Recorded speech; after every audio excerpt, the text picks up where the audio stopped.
Next is theories of capital structure.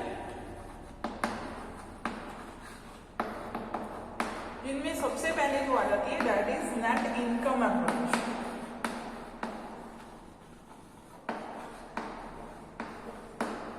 जो हमारी net income approach है उसके अकॉर्डिंगली क्या है कि हम एक ऐसा ऑप्टिमम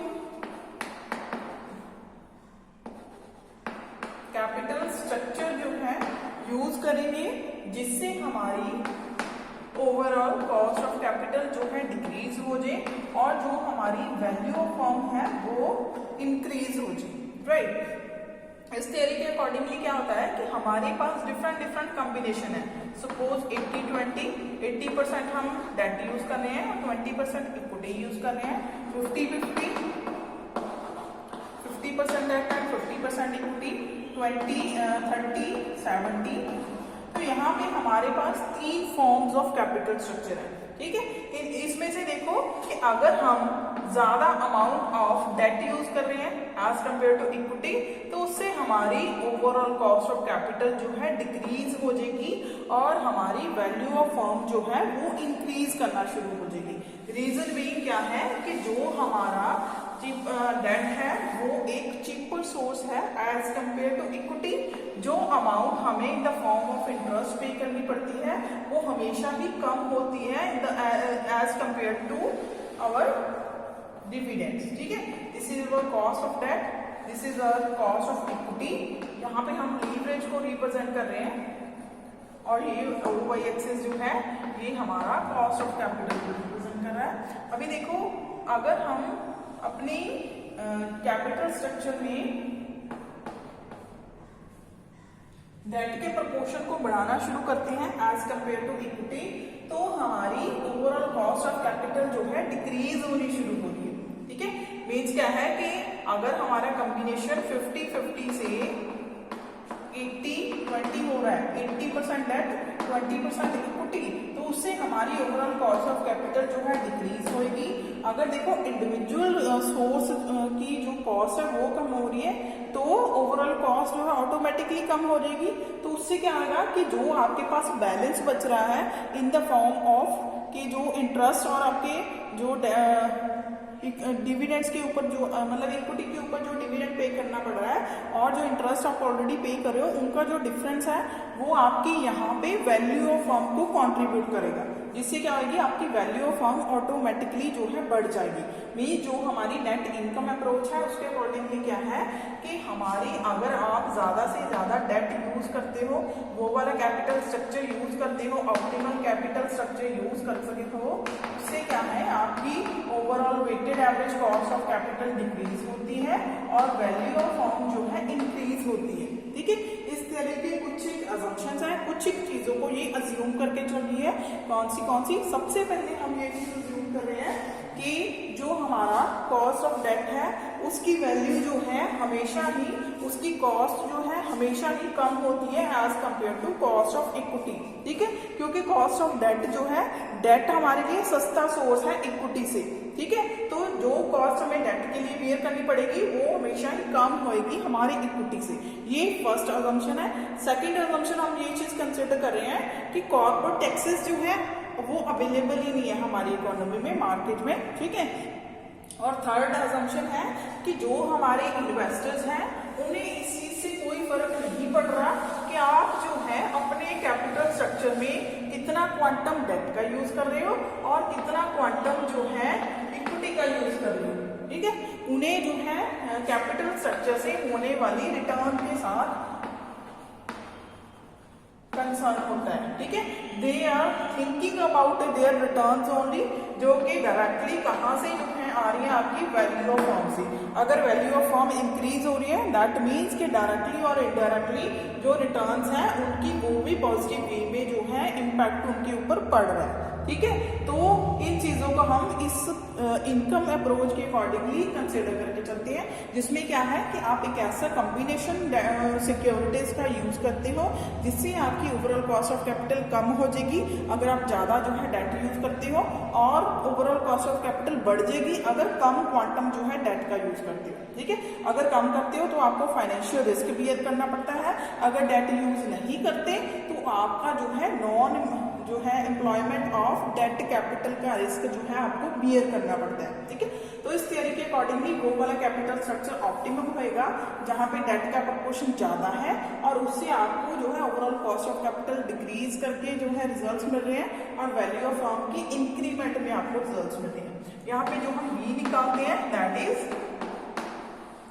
और जो हमारी ओवरऑल कॉस्ट ऑफ कैपिटल है वो कैसे कैलकुलेट होती है, right? These are the parameters to calculate the overall cost of capital under net income approach, and इससे हमारी value of firm जो है directly and automatically जो है connected होती है। नेक्स्ट थ्योरी हमारी नेट ऑपरेटिंग इनकम अप्रोच है।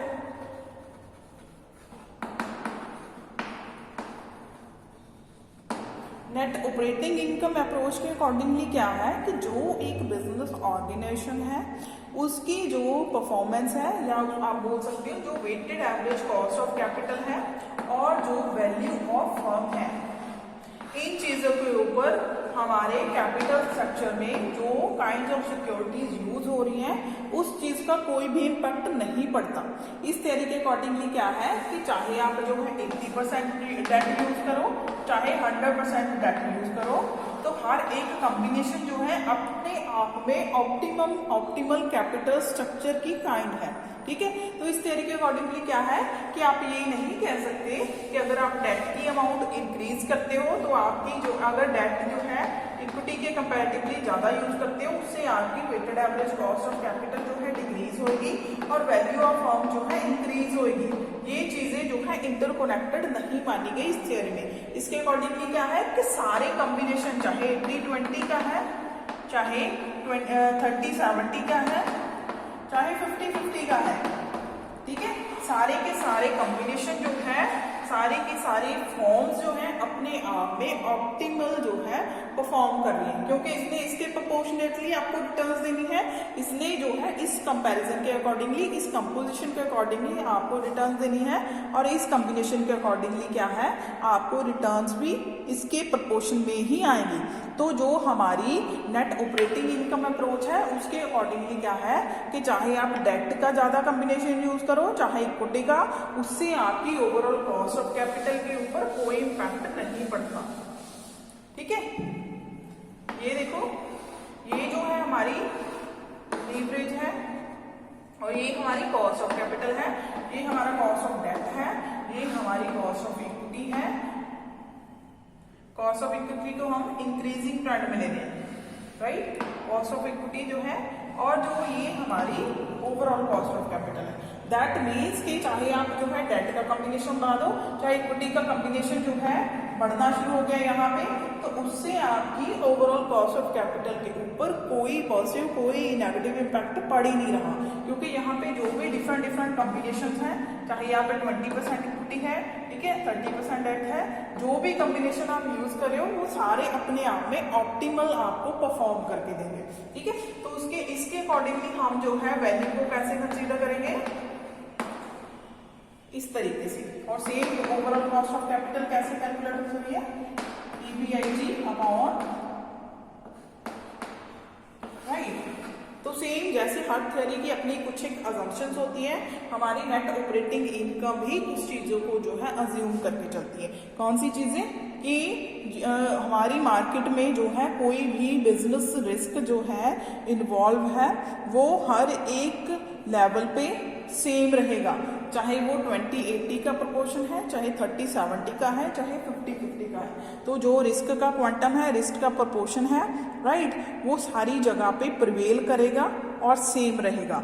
कोई भी टैक्सेस यहाँ पे अवेलेबल नहीं है, और मार्केट में क्या होता है कैपिटलाइजेशन हो जाती है वैल्यू ऑफ फर्म की ठीक है, एज अ होल में, ठीक है, सारी की सारी को आप कंसिडर करते हो। यहाँ पे आप जो चीज बोलते चलते हो कि डेट जो है सस्ता सोर्स है, तो उस सस्ते सोर्स की कंपनसेशन यहाँ पे ऑटोमेटिकली डिविडेंड की फॉर्म में हो जाती है। कैसे हो जाती है कि अगर डेट को आप जो है सस्ता सोर्स मान के चलते हो तो उसके कंपैरेटिवली आपको इंटरेस्ट तो पे करना ही पड़ रहा है, और जो इक्विटी है उसके ऊपर आपको डिविडेंड पे करना पड़ता है। तो सस्ते सोर्स का महंगे सोर्स के साथ अपने आप में जो है जस्टिफिकेशन और कंपनसेशन जो है पॉसिबल हो जाती है एज पर नेट ऑपरेटिंग इनकम अप्रोच।